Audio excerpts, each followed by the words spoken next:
Hey guys, Neil with Mechanical Difficulties, once again coming at you for episode 7. Now you might notice, hey Neil, you're in street clothes. What's going on here? Are we not doing anything this week? No! Well, yes and no. I have done a little bit this week, but not a whole lot. You may or may not be able to notice my cheeks are kind of puffy. That's because a couple days ago I had all 4 wisdom teeth taken out.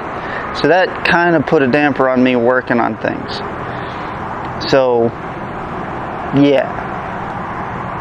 My mouth still kind of hurts, so bear with me. So what I will show you is what I have done in the meantime, which is not a lot, but I realized that I'm just showing you guys this stuff, showing you what I'm doing, but I'm not explaining a whole lot of it. So that's what I'll be doing today, is I'll show you what I have done and explain how it works and why it's so important and why it is kind of a big deal. So I'm going to take you off the tripod and bring you in here to the engine bay and see what I've done so far. So there you go. Okay, so here, this behemoth is the transmission control module. You'll notice that's where all the big chunky copper wires go for the electric motors. This is for the AC compressor and this is for the battery. Obviously, now don't be fooled, this is not hooked up. You can see it down there. Yeah, it's not hooked up. I just got this in to make sure everything was going to fit, and as you can see, it does. Now previously I told you that I was going to make a mount for the bracket that this thing sits in to make it a lot sturdier, and I have done this. Now to the trained eye you will notice that that is a sway bar end link, because it's not going from the body to the body for a mounting source. It's going from the body to the frame, and all of the body mounts have little rubber plates on them. Now obviously these are, 40, 50 years old, and they need to be replaced anyway because they're all rock solid. But the reason that they do that is because there's ever so slight amount of play between the body and the frame, and I didn't want any vibrations going from the frame through the TCM bracket and into the body, because that would just not be okay. The whole idea of this is to make it more of a creature comfort kind of vehicle. So as little vibrations into the cab as possible. Cool stuff. So that's why I did that. The end link doesn't move up and down, but it'll move a little bit side to side. It'll flex with the frame and the body moving around. So it'll work, and it will still hold this gigantic, like 100-pound TCM up. Because I could probably stand on that and be fine, which is exactly what I needed. So we've got it all mounted in. The bracket is holding it down. I've got it bolted down as it should be. Now this is not the last time that it's going to go in. I still got to take it out to plug up the holes, but for now, until we get it started and running, this is how it's going to set. It's plugged in. I got to run coolant lines to it after we get the radiator in. Well, obviously that hasn't happened. I wanted to show you that and do a time lapse of that this episode, but toofies being as they are. I did also, because of that end link, I got way more room here now. I can actually stick my hand in there. So that's pretty cool. Not sure if this is going to be okay for the long haul. Probably not, but for now it's fine, because it's not pinned up against the battery cable, and it's not really in the way. So we may just leave the oil cap there, and we may just relocate it, like take this tube out and just put a cap on it later on. But for now, it's fine. So now that you see what I have been working on, this past week while I'm healing up, because none of this took a whole lot of effort except, you know, heaving this monstrosity into its bracket.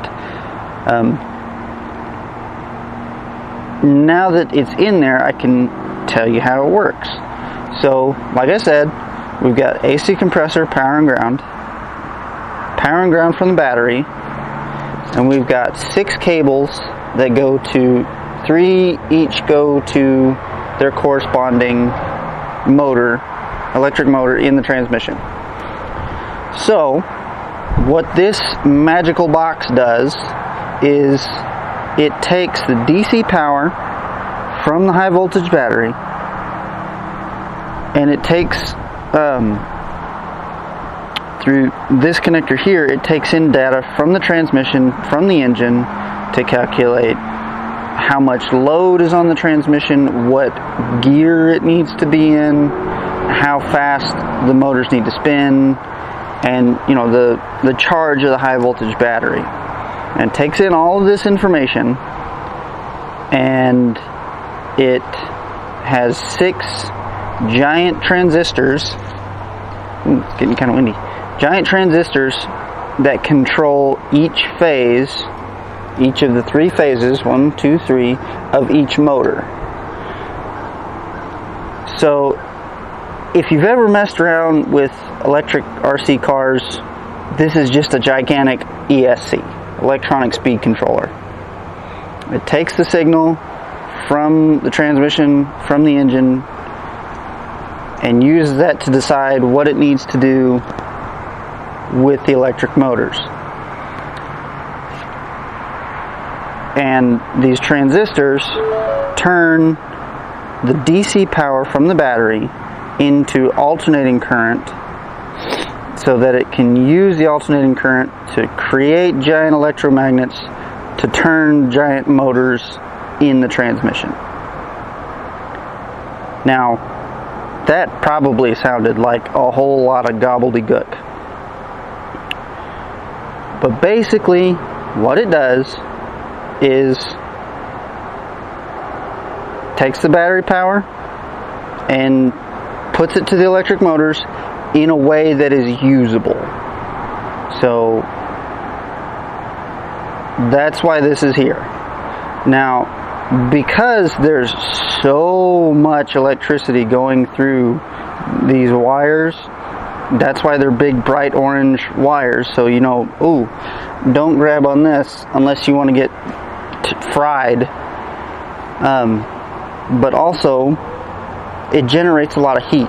So there's cooler lines that go in here and out here, so that the coolant can take away a bunch of that heat. Same thing for the transmission, because those giant electric motors put out a lot of heat. So yeah, that is, in a nutshell, how that works. And like I said, it just works in conjunction with the PCM, which is kind of hanging down there, and the engine and everything, and does a whole bunch of math and calculations that you and I would have to do otherwise, and either starts the engine or puts more power to the transmission. And that's how it works. So yeah, I'm going to set you back down and we'll keep going on.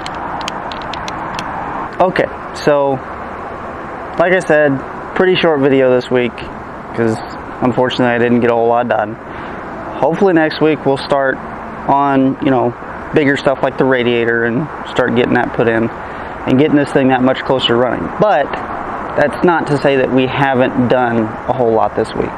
That TCM took some time and some thought to get the bracket built and get everything set up like it was supposed to be. So it's just not as much as I wanted to get done. But hopefully with this video it helps you to understand kind of how it works, and that TCM is very, very crucial in the operation of this vehicle. So it was a big deal for us to have that in this week. So we're making progress. Not as much as I wanted, but we're making progress. And honestly and truthfully, that's all I got for you this week. I wish it were longer. I wish I had more. I wish I could just point at a nice shiny new radiator for you, but I can't. So, thank you everybody for watching. If you're interested, please like, follow, subscribe, and keep coming back. We'll keep filming. Deuces!